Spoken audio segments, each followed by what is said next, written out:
Crossing the border.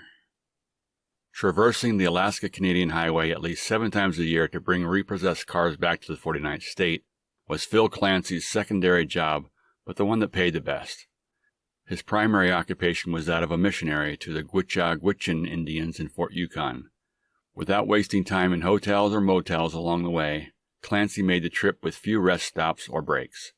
For this trip, a church in Minnesota was sending one of its promising and enthusiastic preachers to accompany Clancy and possibly spend years in the last frontier if all went well. They made it all the way to western Washington and were close to crossing the border into Canada. Clancy informed Stu Carlson how it typically worked when he crossed the border. "Have anything to declare? Any weapons? Any illegal substances?" the border agent said the 1,000th time that month. "No, no, and no. See you next month, Mr. Clancy." This time, however, the conversation was a little different than Clancy wanted it to go. "Anything to declare? Any weapons? Any illegal substances?" The young preacher Stu held up a Bible and yelled, "I have the sword of the Lord in my hand!"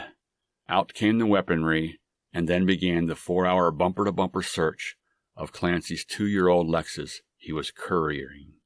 There would be no record times on this run to Alaska.